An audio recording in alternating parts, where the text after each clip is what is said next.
actually looking forward to meeting her a little bit more. She's been a member of the gallery, I believe, about 2 years and was going to do a show about a year ago. And because of COVID, it got postponed until today. And what happens when that happens is that our artwork also changes. That's right. We had one idea of what we're going to do, and then it's a year later, and it's a whole different show. I look forward to hearing about it. Okay, and actually this show was made during COVID, and so I don't know where to begin. Prior to this, I had a solo show at Temple Judea Museum, and because it is a Judaic art, I had made work particularly for that, and that's where I'm a member. And we have this wonderful gallery there, but I had made a series of works, and one of them was exploring the Hebrew alphabet. And the reason why I like the Hebrew alphabet is basically for the artistic quality of it, the ancient look of it, and the shapes, and I just love the linear aspect. So these small little paintings on cedar wood are the 22 letters of the Hebrew alphabet. And they really should be placed from the beginning, from right to left, because that's how you read Hebrew. But it's so funny when you put things together, it went this way because we're all reading it in an English way rather than a Hebrew way. So a year ago, I wrote up a grant. I was encouraged by a friend who is a member of the American Guild of Judaic Arts, and she said, when she had saw my show at Temple Judea Museum, she said, you really should submit your work and become a member there, because your work falls so much into what that guild is about. And so they had an opportunity for a grant writing, and so I thought, well, I really like working with the Hebrew alphabet, and I want to explore more about it and the history. So I wrote a grant to just limit myself to 10 letters of the alphabet instead of 22. And I thought about the number 10, and I did more research, and I came upon reading about gematria, which is in Hebrew connection of Kabbalah, is that the alphabet has a numerical value as well. So I thought that that was very interesting, and I decided I wanted to explore it. So I wrote a grant, and I actually was able to get this grant to make this series of work, and that was during COVID. So I actually was very, COVID kind of gave me that opportunity to focus. And every week I go to printmaking class, and Nicole, as my friend and my mentor teacher, I told her about my project and told her what I wanted to do, and we came up with an idea, because I knew that they were going to be a series. I wanted to have consistency. When you make a series of works, they have common elements and features in them. So I did the first 10 letters, Aleph, which is the beginning, up to Yod, or Yud, and I then explored the ancient Hebrew before the modern Hebrew. So all of these different kind of primitive drawings are the original alphabet before it became modern in the Hebrew alphabet. And so we're playing with numbers, and so the first letter represents number 1 and goes all the way down to 10. And then I wanted to figure in 10, what else is connected in Judaism with 10? And then I thought about the Torah and the 10 Commandments. And then I thought, well, okay, let me combine the two. And after I sent hit the email and sent all of my application, about 2 days later, I was in a thrift store and happened to look at the jewelry area, and hanging on a little hook was this bracelet of the 10 Commandments. And these little charms is that bracelet. So I thought about, what a coincidence, and so I have to use this bracelet somehow in my work. And now I like Nicole, I look for signs, and it just sort of like read to me. So I decided to take them off, and I sewed them into each of the print, and then I had to come up with the imagery of what what does the Ten Commandments represent? And because our sacred and secular connections, I thought about everybody has a different interpretation of everything. Especially, you can interpret one commandment differently than another person. So all of the imagery is my interpretation of the commandment. And some of it's very literal and some of it's very abstract. And so I thought to myself, wow, these are so tiny. Who's going to look at these, and see those commandments? But I have this little magnifying glass that if you want to look, you can really see. And I just thought it was pretty amazing that the whole Ten Commandments is this little tablet, like the Torah of charms. So that's pretty interesting. So the prints are mono prints, and I used Nicole one day. She's always like giving us ideas, and one of them was to use detergent, soap detergent, as a binder. You paint it on the plexiglass, and then I took my watercolors and just painted the background, and then overlaid with like stencils and shapes, like hand ink something that would print it down on it. And all these different like surprises happen from the soap repelling the water. And that's so each of the prints I made consecutively the same technique, but each different with different color, and the colors were picked based on the commandment of what the feeling of the commandment. If you go up to this one, thou shalt not kill, it's very somber and dark, but at the same time there is some qualities in it that are very intriguing, and the color of the letter in the box is like, feels like fire, and then you figure out, the lecture is like heat and hot. So I try to put colors and symbols that represent the number and also what the commandment is about. And I just, as the process happened, it would be maybe 2 or 3 weeks on one print. Not working every day, but like maybe a couple hours a week on one print. And as they developed, they started to really have one connection to the other, and it started to get easier for me because I started to really get into thinking a little bit deeper than normal, like really searching what does that symbol represent, or what does the meaning of the commandment to me represent, or does somebody else can interpret.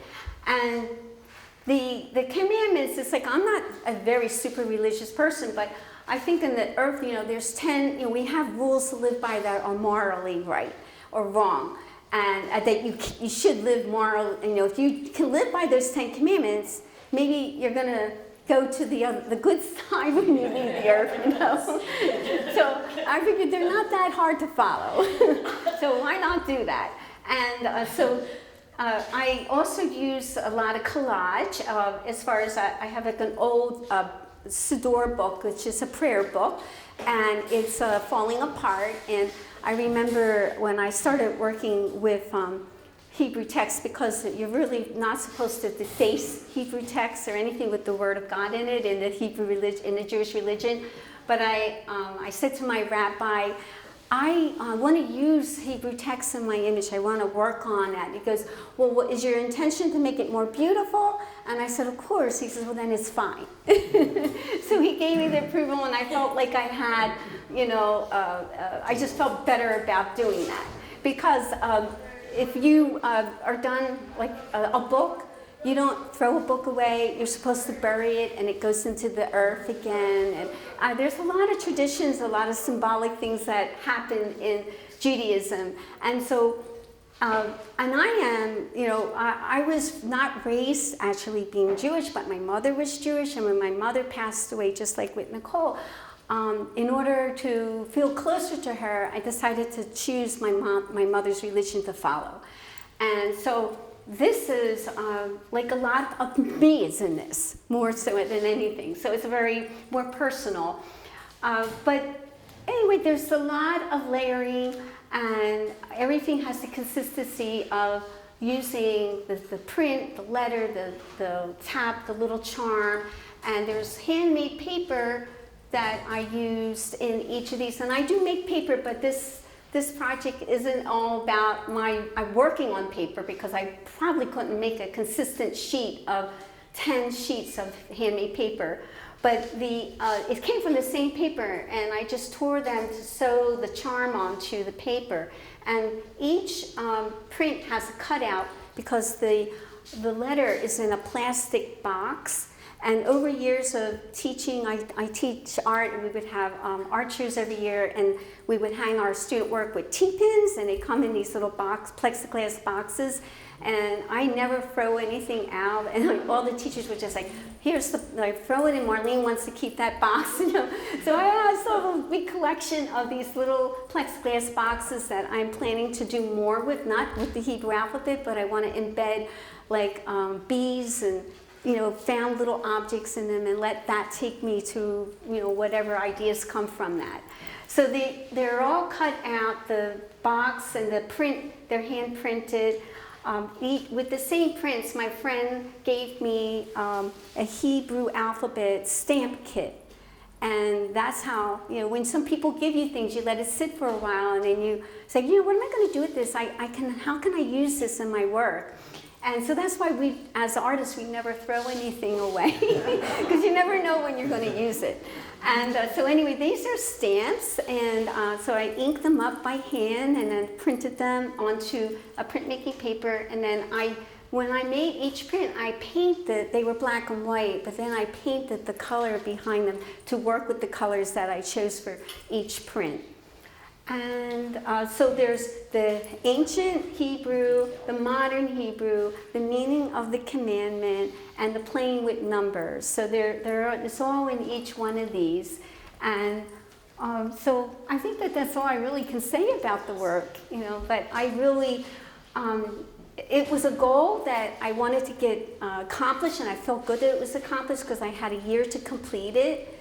And now it's finished, and I feel I wanted it to be something learning, like everything I do, like either will tell a story or have some educational value to it. And so I'm hoping that this will open a conversation with people, and that they can also learn a little bit about ancient script and also ancient script in other areas, as in, all around the world, because we definitely have a rich world of that to look at. So is there any questions? Yes. I'm going to ask you the same question you asked Nicole. What? When you did your prints, did you have any preconceived idea before you made the prints of what you were going to do? And how much of it was experimental that sort of led you into... Okay. Well, I definitely had to have a preconceived idea for these, because I knew I was representing the Hebrew alphabet. The colors were preconceived because I thought about the Ten Commandments and what it meant and what colors would represent that. This piece here is, the letter is Dalet, and Dalet is the letter D, and it's also the fourth commandment. And the fourth commandment is they should keep the Sabbath holy, which is, like Sunday, or in Hebrew is Friday evening to Saturday sundown. So when I did this, I knew the Dalet, and I wanted to represent the door. This is the ancient symbol for a tent, a doorway to a tent. And what I found as I was going along, I started seeing the connection of the ancient Hebrew to the shape of the modern Hebrew letter. And to me, I started to learn so much more and enriched my knowledge about ancient texts and modern texts and the meaning of the commandments and so forth, like, making it more personal in that way. But there's a doorway painted in here, and there for D for doorway, Dalet, and then the Shabbat candles. And the collage, as I said, the Siddur, is just I'm just using the text as collage and for the beautiful elements of the letters, not any other reason. I can read the Hebrew alphabet, I can read a little bit of prayers, but only from memorization, but I read it and understand what I'm reading? I cannot do that. And that is something that would take a long time to do. And when you start to engage in your history or your ancestry at a later age, you have so much more to learn. And sometimes if you grow up with it, it becomes innate. You're like, it's easy, and you don't ever really forget. That's why it's so important to me that if you speak a different language in your house, and to teach it to your children, because you want to continue the beautiful culture and history that you are given. I do want to say one thing, and I think that any artist can attest to this in a way. When you're in the mindset and you're making the art, you can actually zone everything around you out and it's like a meditative process that you really do to get yourself into the work while you're making the work. And I think that as many distractions are around, that is like a gift that one can really have to go to. And art for me has always been my way of dealing with stress and dealing with all the ups and downs of life, right? And so it is very happy. I feel very blessed to be able to have the interest and patience to stay with my art. And I think I started wanting to be an artist at age 15. And I've been doing it since then. And so like when I teach young kids and adults, but mostly kids, and they'll say, how did you do that so quickly? And I go, well, I've been doing it a lot longer than you. So I said, you can do that too. Because when I started out, I could not draw. And I learned how to draw. And it's really seeing with your eyes and being in tune to the world around you and the environment and receptive to everything, because there is so much beauty in the world. And as much as there are so many negative things, especially what's going on in our world today and the environment, but I think that artists have a purpose to bring or be a catalyst for change and to bring attention to important issues. And I think that that's our way, or our advocacy, to being helpful and in the world.